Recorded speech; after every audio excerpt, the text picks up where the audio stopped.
Coming up on today's wrestling news, WWE acknowledge wrestler releases on NXT 2.0. Cody Rhodes wants to bring back a classic WWE championship. The Varsity Blondes will challenge the House of Black on this week's Dynamite. A former AEW champion is set to return on this week's Rampage. And has the location for the 2023 Royal Rumble been revealed? I'm Adam Wilborn. I'm Michael Hamflett. And this is the news. Let's start off then with the ongoing story of the WWE releases. As you probably know, 10 people were released on Friday night from WWE, the majority, of course, from NXT 2.0, the likes of Dakota Kai, Dexter Lumis, Malcolm Bivens, Persia Pirotta, and, well, some of those releases were acknowledged or made a joke of on last night's NXT 2.0 Spring Break-In. The pay-per-view, well, not a pay-per-view, it's not even a premium live event, it's just a big live show thing that they do. It's got a special name this week. Anyway, the show was going on, title matches and the like, and then they cut backstage to Indy Hartwell, who was married in storyline to Dexter Lumis, was the former partner of Persia Pirotta in a tag team, who was dating Duke Bloody Hudson. So Indy Hartwell backstage, she's looking at her wedding ring, looking all sad, and then Duke Hudson comes in and goes, yeah, me too, sort of thing, I've lost someone as well. And there's a little bit of a moment where you think, oh, are they going to kiss? And then one of them, I think it was Indy who said, hell no! And Duke said, in your bloody dreams or something. And they went their separate ways. As I mentioned, Dex Lumis was married to Indy Hartwell in storyline. Persia Pirotta was dating Duke Hudson. Persia Pirotta actually tweeted about this incident being featured on TV. With a tweet reading, the body isn't even cold yet. Not something WWE should make fun of, really, on telly, this. It's a bit off, isn't it? Yeah. It's a bit off. I know that they're just completely encased within their bubble, even more so than we are within ours. Yeah. To understand that there might be real life implications to the decisions that they make when they just tick names off a spreadsheet, or Nick Khan just fancies saving a bit of cash. For the bullions that are already locked away in Vince McMahon's safe. Yeah, real lives were affected by these cuts. We talk about the cuts, and it's a different conversation than it was 2 years ago. Wrestling is opening back up. There are more opportunities for wrestlers, and ultimately, like all of these, this is the wrestling business. They are wrestling companies, and companies can elect to choose to not keep wrestlers around if they don't want to. But it's one thing to do that, it's quite another to then mock that process and mock what could be, for all they know, an incredibly difficult experience in Persia Pirotta and Dexter Lumis' life by basically taking the mick out of it on air. Yeah. Using very fluffy, trite, romantic comedy storyline nonsense as a way to make light of a real life thing. Also, what I thought watching it was, all right, yeah, I get that joke question mark that they've gone for there, but casual fans probably won't be aware of it, so they just think, what, they're just sad and grumpy backstage now? Well, this is it, right? So, there's no rule book of how to acknowledge releases on television. In the kayfabe universe of these wrestlers, fair enough, they may be mourning the loss of their partners, but they don't explicitly state where those partners have gone, and they never will. That's never going to come up. Persia Pirotta, as is often the case with the wrestlers in WWE, the wrestlers themselves being the bigger people of the situation, putting a little cry laugh emoji on there to imply that she was all right with it. Tweeting, as she probably was, from the new house that she just purchased with the money that she was afforded by a WWE contract that she imagined would go much longer than it did before it was cut, and, to give her just 90 days left to find something else to do for her. Was it 30 days if you're in NXT? Right. It's, again, we might be, taking this too seriously in a situation that they are far more comfortable with, but just why not do that in the first place? The immediate comparison that sprang to mind for me was Liv Morgan blaming Becky Lynch's fat new contract for the reason why her friends IRL will let go. Yeah. It's bad form to bring this up in your not pointless, but your kind of futile nonsense storylines when real lives are affected. I know we're hand-wringing over WWE not being the good guys as if it's somehow a shock or a hot take. But it's just, I feel like it's always worth mentioning because it's never on. No. And they should always be held to account when it does actually happen. And with other stuff, with Diamond Mine, they just went, oh yeah, Roderick Strong's always been the leader of Diamond Mine. Let's just pretend Malcolm Bivens didn't exist. Imagine pretending Malcolm Bivens exists, for goodness sake. Anyway, let's move on to some better news. Cody Rhodes wants to bring back the Winged Eagle title belt. He was a guest on the After the Bell podcast, After the Bell with Corey Graves podcast, which is one of the best podcasts out there that isn't ours. And he says, I think there is a particular design of the WWE Championship that people are very fond of. I don't even want to say it. It's 2 words, Winged Eagle. hypothetically, it would be something, it really would be something to do that, achieve the ultimate industry dream and be the best of the best, and then perhaps give it a fresh coat of paint with the Winged Eagle, so he just said it anyway, the redundantly named title. That would be something. As a fan of classic WWF, this must be very exciting for someone like yourself. Yeah, he knows what he's doing. Yeah. Like, as a fan of classic WWF, as a lot of people that are a fan of Cody Rhodes will be, he knows what he's doing. Adrenaline in my soul, I'm using another cheat code. Like, the man is at this point plagiarising from himself. He brought back an Intercontinental title from an identical era because, this is a man who formed a company with Tony Khan and others. A bunch of millennials booking for millennials, has returned to the company that is now booking for 65-year-olds that can't reach millennials, or for that matter, the generation below them. So this is very much Cody doing a Cody, but he just knows exactly the right things to say to get people right in the heart. He's basically reached through the screen in a way that Dusty Rhodes' promos used to. So it's something like, in a way of like honouring his father, it's something else that, again, a certain section of fans will just be thrilled with. And if and when he gets the eventual match with Roman Reigns, people will remember this. Oh, yeah. People will talk about not just him winning the title, but him converting it back to the thing that they love. Do that thing I used to like and bring it back, because this will somehow magically save WWE. Yeah. Like, we can talk about this and we can enjoy Cody having a bit of fun with with the wrestling media at large. If Vince McMahon doesn't like it, it just simply won't happen. No. Cody doesn't run the company. He doesn't really have any kind of say over this kind of thing. I don't know what it's interesting for him to try and speak something into existence. Yeah, manifest it. I like it. I'd love to see it. I don't think it's going to happen like you say. I think, if anything, they may do the thing before where they just, because they've got the Universal and the WWE, and he's the undisputed champion, so they're just going to build some new belt. I thought I saw a picture doing the rounds on the internet of a new belt, but I think that was just a bit of a... That was the giant one that they wheeled over to Dallas for WrestleMania. Right. That was kind of like a hybrid of the two of them, and a lot of people took that to mean, this is what the new belt's going to look like. And yet, Roman, you're right with that. And Roman has since just carried around too, and they've kind of not been clear on what the title of the belt even is. I don't think they know, and he's not defending it at Backlash as far as I'm aware either. No, or ever again. It's like Cody's right as well to mention that Winged Eagle is a redundant term, as opposed to the Eagles without wings. Yeah. It's always been, but it's been that title. It's a beloved title. You visualise the title. I was cupping the ear before for Cody, but of course it was famous for being with Hulk Hogan, Randy Savage, Bret the Hitman Hart, Shawn Michaels, Big Daddy Cool Diesel. I knew he was getting to that. Arguably the greatest man that ever lived, let alone to hold that belt. Yeah, it gets a certain section of the fan base right in the feels, and WWE are often struggling to do that. Right, let's look ahead to Dynamite tonight. Stacked show. You got Ring of Honor Women's Championship Unification match, Deonna Purrazzo versus Mercedes Martinez. A couple of Owen Hart Cup qualifiers, Jeff Hardy versus Bobby Fish, and Dante Martin versus Rey Fenix. That sounds tasty.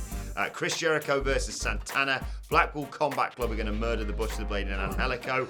Wardlow is going to face MJF's mystery opponent. Well, it's not the Big Show. And now the Varsity Blondes, for some reason, think it's a good idea to call out the House of Black. Well, I mean, it's about time, isn't it? Do you remember? It was all the way back in December. Because nobody else does. 6 months? 6 months. Julia Hart has been walking around with an eye patch. The juice is starting to leak from the patch. Didn't even get her in the face the first time. Well, I mean, it got Brian Pillman, but he couldn't decide whether or not to sell. In all seriousness, look, let's engage with the content, because they are trying to produce it for us. Malachi Black likes to extend the big mess of toxic juice on his eye, and it is now appearing below Julia Hart's eye patch. This happened to Julia Hart, and the Varsity Blondes did nothing. So it's good that it's as if they've just bought you an eye patch. What more do you want? What's that for? Oh yeah, that happened back in December. Christmas got in the way. We were already you should probably busy. get that looked at. Christmas, it was New Year, there was people's birthdays. We're finally getting back to it. They've called out the House of Black, but the House of Black have they're embroiled in this never-ending war with Death Triangle. Yeah. So it doesn't bode well for the Varsity Blondes trying to get in the way of that. No, don't involve yourself. We got that House of Black, all right, spotlight stuff with Fuego last week. I expect nothing less than that for the Varsity Blondes. Very interested to see what Julia Hart's going to look like as part of the House of Black I'm as into well. I'm into it. On Rampage, we are getting the return of a former AEW champion. Riho will be back as part of the qualifiers for the women's side of the Owen Hart tournament. And she will face Yuka Sakazaki on Rampage on Friday in the tournament that is set to kick off properly next week, of course, and build towards Double or Nothing at the end of May. Great to see Riho back on telly, and Yuka Sakazaki. Yeah, We've hoped for this sort of thing to happen as indeed the world's opened up and the wrestling world has opened back up. This hopefully begins what AEW wanted to start back in 2019 with a vision of a kind of like Joshi women's wrestling hybrid division. Riho as a first world champion appeared to be a statement of intent, and then she kind of had a lot of bookings elsewhere in the title reign. Kind of like flattered to deceive a little bit. But the matches were always great. I'm a sort of like a big proponent of them now that they can, getting back to using that talent as much as possible. Yuka Sakasaki's never really been involved in too many storylines, but always dazzles when she wrestles. I'm not suggesting this is going to be the start of anything massive for either of them, but it just feels like having them feature on a Rampage is a bit more of a statement of intent than just bleeding them back in through Dark and Dark Ambition. Rampage and Dynamite are the proper platforms, the proper stages for AEW wrestlers. In the Owen Hart tournament, where even the qualifiers have had stars in them, even if it's been a little bit too figure into other angles, or we've seen the likes of a Forbidden Door teaser with Adam Cole and Tomohiro Ishii. So yeah, this feels like a good profile for the now, but maybe the signs of a bit of a brighter future for the Joshi wrestlers and indeed the women's division at large. Yeah, and just, I'm a hypocrite, because on the one hand, I don't like the fact that WWE used to have the same people on telly all the bloody time until they get injured, but I also look at AEW and go, some people have been on telly for like 2 months. I've forgotten what's going on with them. So there is a balance that needs to be struck there. Absolutely, yeah. Obviously, the object is to make it, from wrestling companies, to make you want to see wrestlers more. Even if there's a star that's there every week, if you love that star, then of course you want to see them every single week. AEW go too far the other way because they've got this stacked and loaded roster, and there's always that feeling that certain people aren't getting featured enough. If this is, again, it's always with a caveat of, if this is the start of everything opening back up and going back to normal. If this, the tournament is a signifier of that, if you think about the way that like some of the Ring of Honor people have been bled into the product as well, just sort of bode well for them figuring out that conundrum of how to use everybody in this roster effectively, rather than just it being, say, you never want WWE's problem of everybody feeling over familiar and your favourite wrestlers picking up an injury so that you get a breather from them. That's like a worst case scenario, and it's one for AEW to avoid. We could be overstating this. This could just be a match, and then we could see Riho could win. You expect Riho to win, but then she might get knocked out in the first round. But it'd be nice to think this is a signifier of things to come. I'm sure either way there's going to be balanced, normal conversation in the comments now. In the same sentence. Right, let's look ahead to the 2023 Royal Rumble, which is going to go down in... Oh, God, I've forgotten.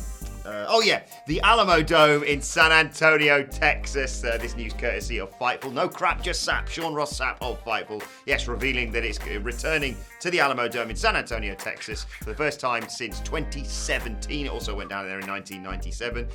Remind me what happened at the 2017 Royal Rumble, Michael Hamfler. The 2017 Royal Rumble, the beautiful Alamo Dome, in all of its cavernous size and all of its glorious scale, had a ramp so big that WWE deemed it too big for its giants to walk down. So your Braun Strowmans and your Mark Henrys, and I think the Big Show and Big Show definitely had a little would be forced to do the big pose on the ramp as a number, and then hard cut back to the ring because they were riding these little Segway type things, and obviously the people in the build. It's a bit like when you see what happened after the show went off the air, and it's like a dark match or some cool footage where they send the fans home happy.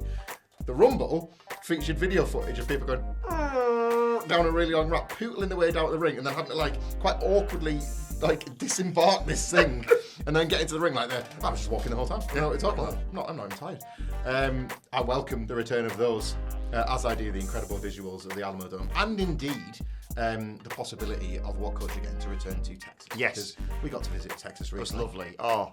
And I don't really understand size and scope of states compared to countries, but considering that we live in a country that is about a fifth of the size of Texas, I'm sure Dallas is just the same as San Antonio, isn't it? I can't possibly be saying anything inflammatory by that. No, I think you can.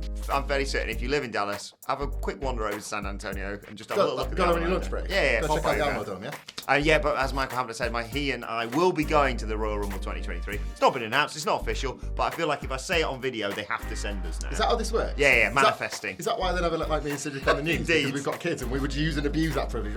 I can't believe we're going to be live and in person for Forbidden Door.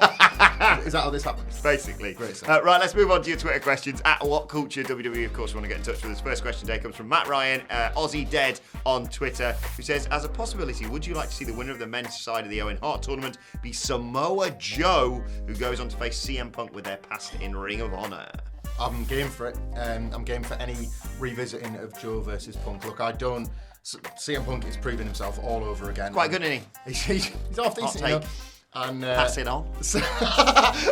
Samoa Joe, despite obviously the mountain injuries he's built up over the years, is showing himself to have like refined his aura a little bit, and he's making it work still. There's magic in one more match between those two, but I would argue, this is a bit of a WWE brain thing perhaps, I would argue you don't need the tournament to get there. No. CM Punk looks like he's got as good a chance as anybody of becoming the next AEW World Heavyweight Champion. You have there a dream match whenever you want.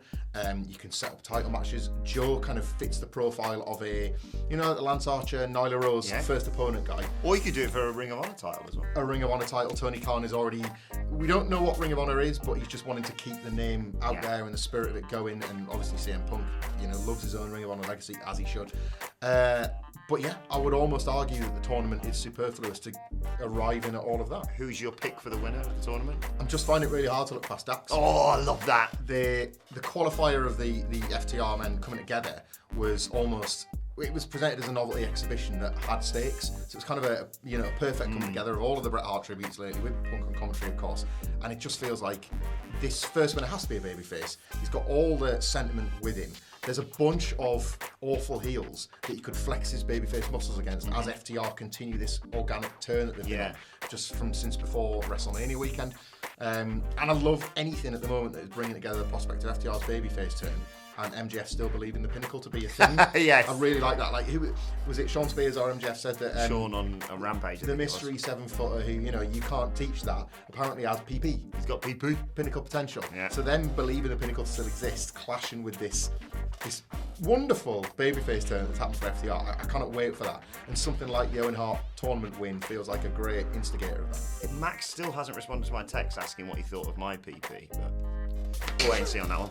Oh my God. Mark Smith says, so the question isn't when does Triple H get inducted into the Hall of Fame, it's who inducts him. I'm going completely left field and saying The Rock.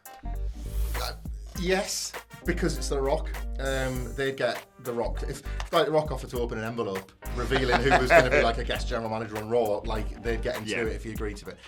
He sells tickets, he creates interest. Like you draw a huge. He's the best wrestler of all time. Yeah. Let's have that conversation off camera, but he certainly would draw. There's probably nobody else that could draw them a number that they'd love. He'd like that Hall of Fame ceremony would be one of the events of the weekend because The Rock would be there to induct Triple H. It's hard to look past the boring answer, isn't it? Shawn Michaels feels the guy. Look, there's a nice element to this.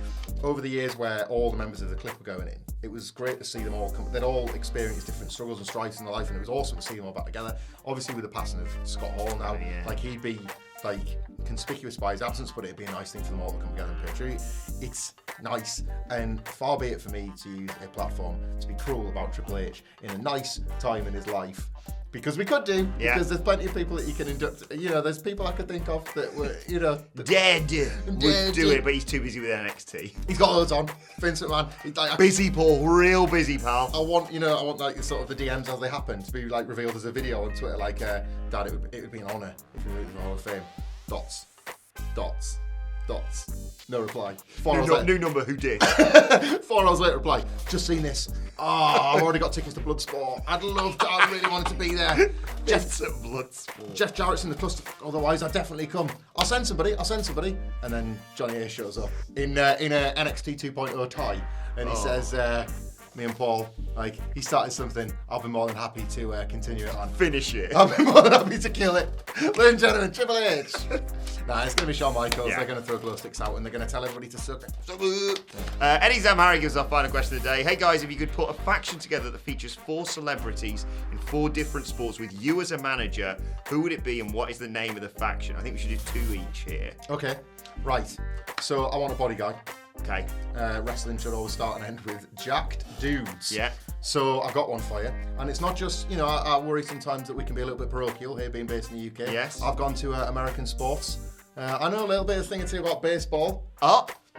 Brady in the pocket, stuff like that. You know, Michael Jordan. Yeah. Anyway, there's a baseball guy. Google him if you don't know him. I'm obviously a huge fan, as you can tell. Yeah. Gabe Kappa, he's called. Yeah. Check out Gabe Kappa. He has got a body to die for. I don't know. What I do know about baseball is over the years there have been a number of scandals about how people get big bodies. Yes. So I have not done my homework as to how he's arrived at that body. Chicken and broccoli. as far as I'm concerned. Yeah, That's how just like Jinder. look. But he looks absolutely amazing, and like baseball players have got those awesome swings. Good, right. Hitting home runs. So we've got a body guy. Yeah. What we need is a mouthpiece and a bit of a. He's not I'm the manager, but also he can use a weapon to maybe help us if our stable's struggling in a match. And people who think if I'm going to pick a mouthpiece, they're going to say Conor McGregor or Tyson Fury or someone like that. No, Rocket Ronnie O'Sullivan, the snooker player. Yes. Can we talk about Ronnie O'Sullivan? If you want, I'm not asked. I never get allowed to do this. I Right. hate snooker. Adam Wilborn loves all sports and hates snooker, which is ridiculous because other than New Japan Pro Wrestling, snooker is the king of sports. And we've had this debate, it's like, look at me. It's the only sport I've ever been any good at. It's the only sport I've been competent in, is snooker. Ronnie O'Sullivan is the uncrowned greatest sportsman of all time. Right, snooker is incredibly difficult, it's incredibly hard, and he's a record-tying, and next year he'll be a record-breaking world champion in snooker. I'm calling his shot because it's the easiest shot to call. He just does stuff in this sport that nobody with that temerity to do. Right, he's so good at snooker, and he regularly tells the world this, by the way. Like, he's a good mouthpiece for this because he's I'm the best. The standards are pretty poor, and I'm the best at this. He once won the world title, took a year off. Right. He's like, snooker's a bit rubbish. I'm going to be a pig farmer for a bit. Came back and won the world championship. He pig farmed for a year. He was that good. Ronnie O'Sullivan once in protest, and this is like the greatest sporting flex. You can keep your MMA promos. Yeah. You can keep your sort of footballers signing multi-million-dollar endorsement deals, or like those calculators where you see how much a player makes per second because they're on contract so big. Keep it all. Right, in snooker, a 147 is the greatest achievement you can get. It's 147 points in a row. It requires like the most amazing amount of skill, poise, playing under pressure because it's obviously all recorded. It's in tournament conditions. You get 147. You put in every ball with the maximum score you can possibly get. Go and read the rules if you don't understand snooker. Just how hard this is. Right, snooker's a sport king. Ronnie O'Sullivan, in protest to the fact that the prize had been dropped, I think, from £147,000 because it was an incredibly hard thing to do, something like 10 grand. Like World Snooker were like, I'm not going to give you that. Proper Vince McMahon from the snooker authorities. Got to the very, very point where he could get it and got a 146. Brilliant. It's the snooker equivalent of Brock Lesnar throwing the title at Vince McMahon when he gets backstage. I don't care for your trinkets because I'm above the game. I'm so good at it. Ronnie O'Sullivan, you've brought him in as a mouthpiece with a weapon. Yeah. Like, I'm pitching him as another Brock Lesnar. Just turns around to the referee in the white glove. Suck it! And he would. And he pretty much has, figuratively. Right, he once got another 147, by the way, in 5.5 minutes. Brilliant. You can watch, there's a video online. Mark Selby is another top snooker player. You can watch a video side by side of Ronnie O'Sullivan getting the 147 in the time it takes Mark Selby to take one shot. And if you slow it down, you can actually pinpoint the moment his heart breaks. You can pinpoint when Michael Hamflett's heart grew 10 sizes. Let's fill this stable with the final two people. Then who are we going for? Lee Catmull. Sunderland football player, if you don't know. Yeah, Sunderland football legend, if that's not a contradiction in terms. Like, he was just, like, really aggy and nasty. He kind of matured into an almost very good footballer, but he was best known for being really aggy and difficult. He amassed a lot of reds and yellows in his life. He kicked a lot. He was just an angry. You know what they used to say about Shawn Michaels in the 90s? He was just an angry young man. But Lee Catmull spent most of his career as an angry young man, even as he aged out of it. Right, we need a woman in this stable. Yeah. And what's the key thing you need to remember in WWE? A lot of those matches finish via distraction. It's going to be Paula Radcliffe. She's going to take a piss next to the ring, and we're going to get a roll-up victory. But and also, she's a great athlete. Incredible athlete. And what's often forgotten about the fact that she did take the piss in the middle of a run, quite literally. Yeah. Take a piss in the middle of a run. She won it anyway. It was London Marathon. Like, this distraction that you've pitched is in the middle of like an Ironman match, which our stable then goes on to win regardless. Like, it would be better than the distraction from Mia Yim when she was in Thingy. I've got spiders on me. What's this? Anyway, and the stable's going to be called the Raggies. Yeah, there you go. Do that, and today's ad finally, it's just a reiteration of the fact that The Miz needs to be in the next Mortal Kombat movie as Johnny Cage. He was chatting to Ryan Satin about it. Make it happen. Yeah, it's like we just talked about manifesting and stuff like that. The Miz is a person that can actually do it. Yeah. So he seems to really want this. This is one of those things that he's eventually going to get it, and Mortal Kombat's like just going to be a film. Yeah. But The Miz is going to get what he wants, and you know. We should cast the entire Mortal Kombat film with wrestlers. Okay. What you got in mind? I'm thinking Goro, but I'd say Rick Boogs. Is that the one with 4 arms, Goro, isn't it? I think so. Yeah. Anyone you've got in mind? Well, Miro, 'cause Brilliant. He kind of is him anyway. Like, when he's mauling people, he kind of looks like he's got 4 arms to begin with. He's a giant of man. He's got that, like, stacked upper body like Gordon. Love him to do the thingy with 4 arms on someone. Yeah. Snap them. And I also, if you need someone to do it, Flawless victory. there you go. Do you want another go at that without the, like, Let's do the chairs too. clean please. audio, here we go. Okay. Fatality. Let us know your thoughts on that and all today's news stories in the comment section below. Don't forget to like, share, and subscribe. And subscribe to What Culture Wrestling, wherever you get your podcasts from. For daily wrestling podcasts, myself and Michael Hamflett are going to be reviewing NXT 2.0 Spring Breaking and looking ahead to AEW Dynamite tonight. Bush can let us know your thoughts and Twitter questions on Twitter at WhatCultureWWE. Watch there, follow both Bush. You can follow Michael Hamflett at Michael Hamflett. Follow me at Adam Wilborn. Follow us all at WhatCultureWWE. But for now, my thanks to Michael Hamflett. Thank you for joining us, and we will see you soon.